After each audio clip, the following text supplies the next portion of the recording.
Welcome in to the Instant Classic Wrestling Podcast, the only podcast that is always, I mean always, he means always, they mean always, you mean always, she means always, an instant classic. Danny Dunn! Hi, Jake. We'll see you on the flippity dippity. Oh yeah. Okay, what is going on, everybody? And this is your boy Juggernaut 097 back with another episode of Juggernaut Retro Reviews. This is episode number 32 of Juggernaut Retro Reviews. And since it's still around the New Year's, today is January 2nd as I am recording this video. So I thought I would review WWE New Year's Revolution 2006. Yesterday I reviewed 2005, and then on Wednesday I'll be having the 2007 installment of New Year's Revolution out.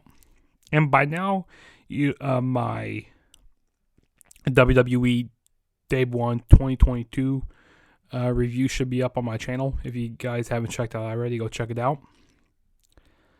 But we're not here to talk about Day 1. We're here to talk about New Year's Revolution 2006, which this show was held on January 8th, 2006 from Albany, New York at the Pepsi Arena. And the attendance for the show was 11,000 in attendance. And, the year prior to this, they were in Puerto Rico. So, they were back in the United States for this show. Which I think this show was a lot better than the 2005 installment. I enjoyed this chamber match better than the 2005 one. It was just, I don't know, I just like this chamber better. But before we get started with this review, go follow me on all my social media platforms. Go follow me on Twitter at @TrueJSB, which my link is down below in the description. And go follow me on Instagram. It's the same thing. And you can also go check out the Instant Classic Wrestling Podcast, the only podcast that has always an Instant Classic. So go check that YouTube channel out. That is down below. Okay, so now that we got all the plugs out the way, let's go ahead and get started with this review. So the first match we got started with the show was the WWE Intercontinental Championship. Ric Flair was defending the title against Edge, and Lita was in the corner. This was a decent opener. The match ended by disqualification. Edge really wasn't looking to win the title here because he had some bigger plans, later on in the night, which, the infamous, we had the infamous cash-in on this show. The first ever cash-in, was it? Because, Mania 21, that's when the first ever Money in the Bank was. Yeah, so this was the first ever cash-in on the show. So, which that's pretty cool, That's how Edge got the name, the Ultimate Opportunist. But no, it was a decent match. Edge was just, very vicious in this match. He was going after Ric Flair a lot. Lita got involved a little bit. Lita even got put in the figure four. And then Edge came in, hit him with the Money in the Bank briefcase in the head a few times, and busted Ric Flair open. Ric Flair was just gushing out blood. Ric Flair loves to bleed and stuff. And, he was just a bloody pulp. He was just bloody everywhere. Blood coming down his face. Yeah, so Edge retained the Ric Flair retained the championship by disqualification. So, it was an alright opener. Like I said, Edge really wasn't looking forward to getting the IC title. And then the next match we had was the WWE Women's Championship. We had Trish Stratus defending the Women's Championship against Mickie James.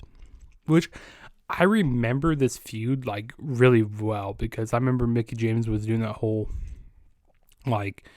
fangirl, lesbian type of shit with Trish Stratus. Sorry for my language there. But yeah, she was doing that with Trish Stratus, fangirling over her doing lesbian stuff. They even kissed and stuff. And she was being like that kind of tweener, heelish. She was being like a fangirl kind of heel a little bit. But, it was last year in 2005 where Trish Stratus won the championship against Lita. And now, a year later, she's defending the title. So it was a year reign for holding the title, which is pretty cool. And, of course, a few months later at WrestleMania 22, Mickie James would end up Mickie James will end up winning the Women's Championship. But this wasn't a bad match here. Both women, did pretty good stuff. They both had pretty good chemistry. This wasn't the best Mickie James match, but it wasn't bad stuff what they were doing though. But Trish Stratus ended up winning the match by hitting the chick kick for the 1, 2, 3. And even Mickie James, she was using some Trish Stratus moves in this match, because, like I said, she was fangirling over Trish Stratus. But yeah, it was a good match, though. I enjoyed it. And then the next match we had was Jerry Lawler versus Gregory Helms, which this is the time where they started kind of rebranding Gregory Helms. He wasn't doing his whole type of Hurricane gimmick, which, in my opinion, I think this was kind of a step down. Because when he was a Hurricane, he was having some pretty big feuds, like against The Rock, against Stone Cold, people like that. But here, he's losing to Jerry the King Lawler. That did what was WWE thinking, making Jerry Lawler at this point? Jerry Lawler, who did this really benefit? It benefited nobody, because Jerry Lawler was on commentary and stuff. And Gregory Helms, he did become cruiserweight champion after this, longest cruiserweight champion after this for a year. But then he really went to doing nothing. But I did like his kind of new style that he had with his short hair, being more serious and stuff. But it's this match benefited nobody. I don't understand why they had this here. And the year prior they had Jerry Lawler in a match, which I don't know why they thought maybe Jerry Lawler could still go and stuff. This match was very pointless. I did not like this match at all. But yeah, Jerry Lawler did end up winning. And then the next match we had was Triple H versus The Big Show. Which, though, the whole storyline behind this feud was, Triple H, he had to use weapons to, win his matches. Use the sledgehammer, use the steel chair, use whatever to win his matches. But Big Show, he just had to use his fists. And, it was on the build to, one of the Monday Night Raws. Triple H broke Big Show's hand with was it steel chair or sledgehammer? I can't remember. But yeah, broke his hand, kind of gave Big Show a handicap. And then going in, and also they had these Elimination Chamber qualifying matches, and Big Show, costed Triple H from getting into the match, and then Triple H costed Big Show from getting in, so, that made them, even more angry at each other, and then they, got a match here. But no, this wasn't actually a bad match, which is, really surprising, because I'm not the biggest Big Show fan. And, he's a big guy and stuff, but this wasn't a bad match. It's kind of a placeholder feud here, a filler feud, just in time for, before Triple H faces John Cena at WrestleMania. But yeah, this one, like I said, this wasn't a bad match here. Triple H really targeted Big Show's hand. He even took off his cast during the match. And, that gave Big Show a handicap there. Big Show was just trying to fight this uphill battle against Triple H. But yeah, Triple H did end up winning the match. He even had to use the sledgehammer. So, it's still kind of making Big Show look strong. And then Triple H hit the pedigree for the 1, 2, 3. Like I said, this is a time when Triple H was, doing his heel run. But yeah, it was a decent match. And then the next match we had was Shelton Benjamin with Mama Benjamin in his corner going up against Viscera. Which, at this time, Shelton Benjamin, he was on his kind of like losing streak and stuff. He wasn't winning very much matches. So they had Mama Benjamin come in and like be his manager, which is kind of weird. I mean, Shawn Benjamin's not the best on the mic, but couldn't have did something better with this, like seriously. And then Viscera, he was backstage, Big Daddy Viscera. He was doing some sexual harassments, with Mama Benjamin. And she was like, nobody talks to me like that. And go like, hey, you're going to have a match against my boy, Shawn Benjamin. And then so they had this match. Mama Benjamin, she was just yapping at ringside, trying to get her, trying to motivate Shawn Benjamin to win. She was yelling the whole time. Like, bro, this match was... Yeah, I wasn't a big fan of this match at all. But Shawn Benjamin ended up winning by the help of his mama. And she had a brick in her purse. Which Shawn Benjamin didn't know that until later on. And he was kind of upset. But yeah, Shawn Benjamin did end up winning after he, got hit by the Viscera got hit by the brick, and then Shawn Benjamin hit his finisher for the 1, 2, 3. So yeah, it was a very short match, but in my opinion, I think this could be a skippable match. Don't go back and watch it because yeah, Mama Benjamin, she was just yapping at ringside. She was being annoying. And then the next match we had was a bra and panties gauntlet match, which, we know my whole stance, we know my whole viewpoint on these bra and panties type matches. Like, yeah, it's cool from a male standpoint. Like, oh yeah, I get to see their ass and tits and get to see all their female body parts and see them in their bra and panties.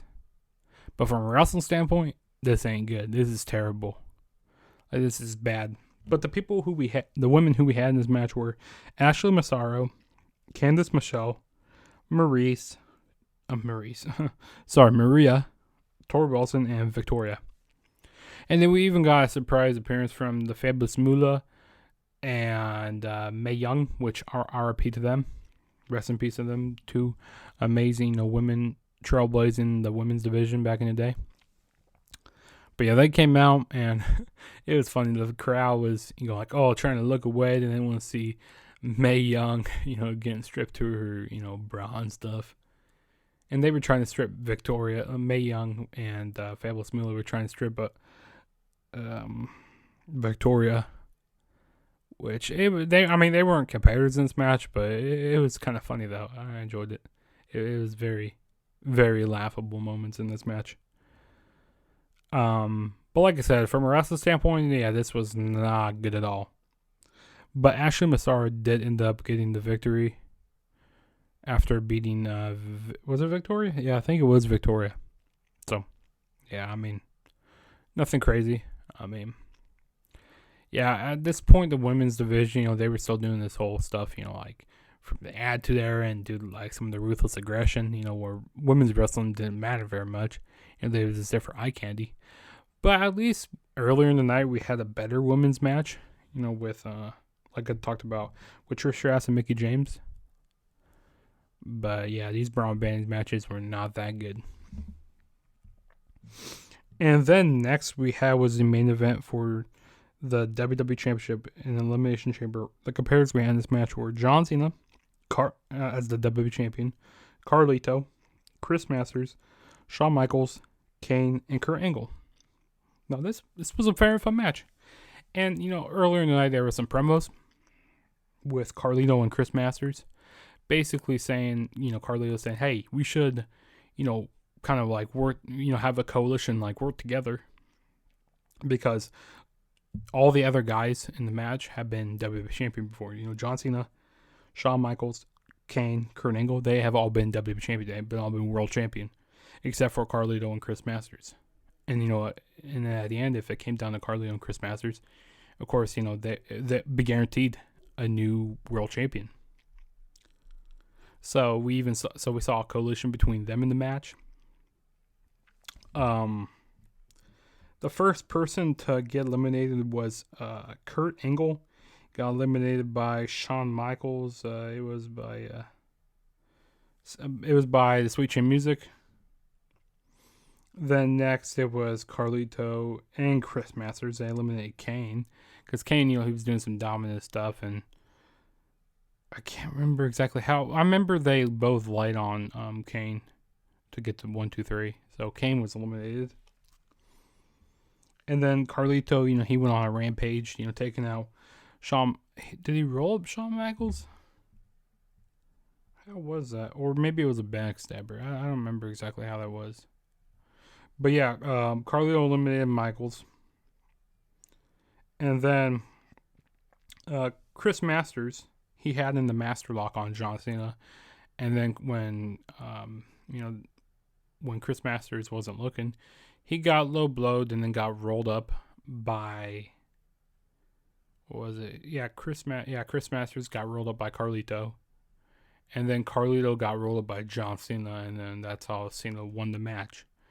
And this was a very good match. Like, I think I enjoyed this match a little bit better than the 2005 installment. But, I mean, the 2005 one's alright. When it comes around to the Elimination Chambers again, I might do it like a top 5, or maybe my top Elimination Chambers. Yeah, like a top 10 or top 5. Something top. For the best Elimination Chamber matches. I might do that. But yeah, John Cena will end up winning the match, but the night wasn't over quite yet because Vince McMahon came out and said, "Hey, you got another match, John Cena." And Edge was cashing in his Money in the Bank briefcase, which it was great here. At this time, I wasn't a big Edge fan. I really despised Edge as a kid. But now going back and watching this is amazing stuff right here. Edge, cashing in his briefcase, becoming, this is why they call him the ultimate opportunist. Cash in his briefcase here. Hit John Cena with a couple spears. Cena kicked out the first spear, and then Edge speared him again for the 1, 2, 3, and new WWE Champion Edge. And of course, changed it to Rated R Championship. But that was pretty cool stuff here. Edge's first like major title in WWE. I was just proud for that there. Going back and watching this. But yeah, that was my WWE New Year's Revolution 2006 retro review. If this is your first time ever checking out my channel, please smash that subscribe button and go ahead and hit that like button if you like the video, to up the algorithm, so you can get more eyes on this video here if you like what you're seeing. And also don't forget to share the video. Like I said, like and subscribe, do all that. And follow me on all my social media platforms. All those links are down below in the description. And then I'll be back with my 2007 New Year's Revolution review, which is probably going to be on Wednesday, because this is going to be up on Monday, sometime Monday. I'm not sure yet. But yeah, hope you guys all enjoyed. And maybe I might do some more videos at the end of next week, because we got New Year's Evil coming up on Tuesday. Also, we got Wrestle Kingdom coming up on Tuesday and Wednesday. We also have the first AEW. First, AEW's moving to not TNT. They're moving to TBS on Wednesday. So the first show on TBS. So there's a lot of wrestling this week. A lot of wrestling. But yeah, this is your boy Juggernaut saying peace out. And I'll catch you guys in my next video. So, peace out.